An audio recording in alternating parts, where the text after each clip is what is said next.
Did you all have a wonderful Thanksgiving? Well, I'm glad to hear it.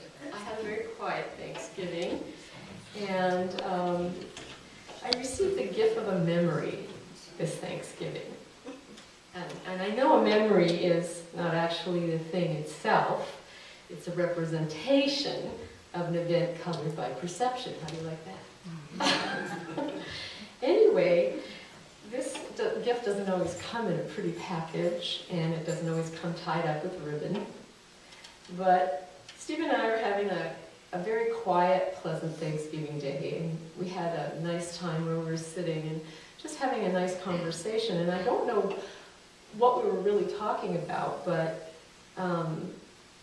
what happened is I remembered an incident of when I was either 8 or 9 years old. And I started to tell him this story. So I'm going to share it with you. And I had to write a little bit of it down so I could remember it. But my immediate family, my father Len, my mother Callie, my sister Michelle or Shelley, and my brother Daniel or Danny, we all were Canadian transplants sent to California because my father was a hockey player, a Canadian hockey player. And we were transplanted to California from the frozen prairie of Alberta. So this was exotic for us. This was big time. We were moving to California. And we moved to a little place near the Pacific Ocean outside of San Francisco called Pacifica. And this was quite the adventure for all of us, and there were a lot of other Canadians that were transplants as well who came to form hockey teams.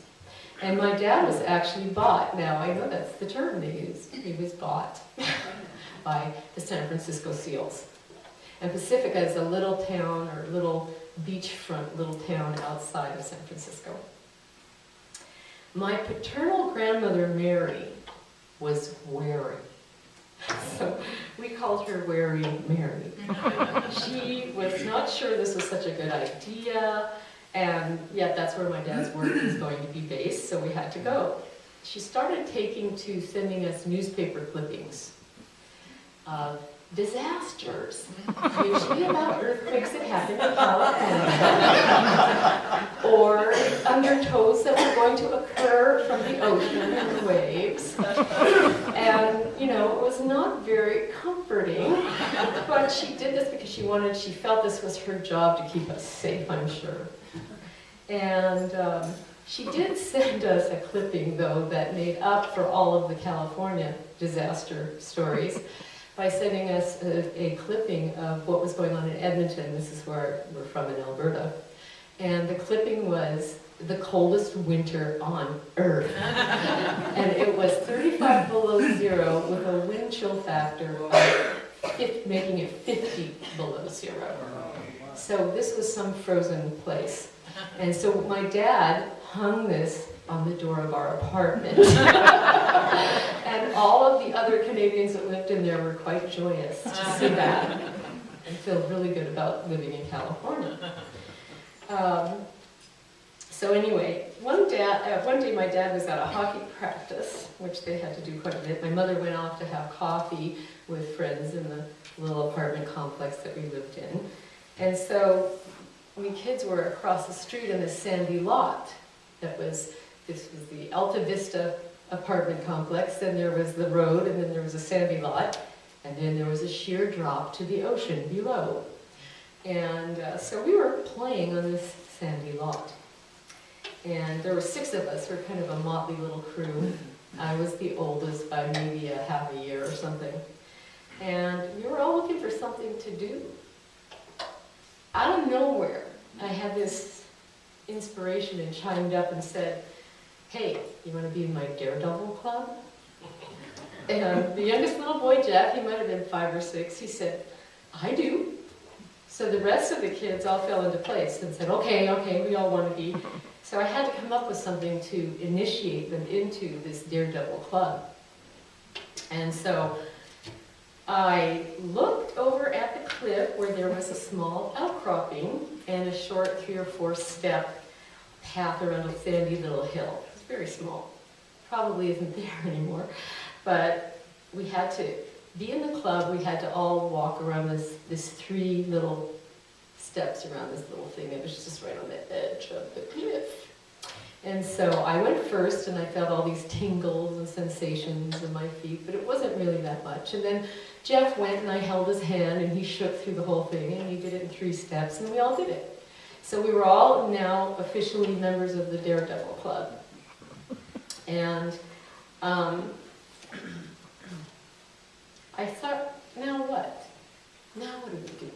Because for some reason now I've become this Motley Crue's leader. I didn't really want to be the leader, but I came up with this idea. So what happened is I thought, if you don't want to know the answer to that question, don't ever ask it. But I thought, well, okay, all of a sudden I said again, let's go down to the beach. We'll go down to the beach and we'll build a raft. And we'll build a raft out of driftwood. So we all marched down to the beach. It was probably a 10-minute walk down to the beach. We get down there, and it was a great day. It was sunny out, the ocean was calm, the tide was out, and we were picking up pieces of driftwood, really purposefully. I had them organizing them in small, medium, and large, and we were all going, and I was sort of giving little orders, and I was immersed in this, and we all felt like we had a purpose, and we were all having fun in this imaginary realm that we were in. And my sister was probably just a little bit to the side of me, and she was facing, so she could see behind me. And all of a sudden, the energy just changed. It just shifted. And everybody was quiet, and I was still barking stuff, I don't know, barking orders or whatever. And I looked at my sister, and she was all tense looking. And I looked at her, and she kind of did that. And I turned around to one of the scariest sights I had ever seen, which was my father. He was standing there, and he was in a suit of anger. His body was tensed up. He was very angry, because somehow we had forgotten that we were forbidden to be on the beach, to be there when there were no adults with us to accompany us. And I had forgotten about that, because I was caught up in the moment. And in that moment, we were really safe, and I was feeling okay. But there he was, and he just had laser beams shooting out of his eyes, and I was fixated, and everything just moved away. There was no Daredevil Club anymore, there was nothing. And he was so angry he couldn't speak, so he went, and that meant, get back to the apartment. And I think he might have said, and you know what to expect when you get there. And so my sister and I trundled back up to Sandy Hill off the beach, and I think my brother followed shortly after with my dad. And I think he stayed to say a few curt words to the remaining children to tell them to get home. And as we're walking along the sandy lot, my sister was getting very distraught and getting worked up, and she was saying, she was getting scared and starting to cry. And I said, we might as well laugh now, because we won't be laughing very soon. That did not comfort her. It didn't change her mood at all. But anyway, when we got to the apartment, my dad, I was the first one he grabbed, and he gave me a good whack on my butt.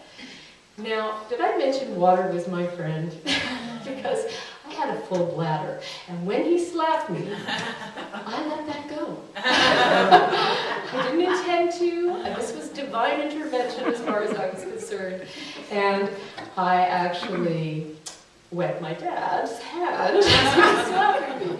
So he said, oh, go to the bathroom. So I went into the bathroom, I shut the door, I locked it, and I stayed in there. I was no longer the leader of the Daredevil Club anymore. I was no longer brave.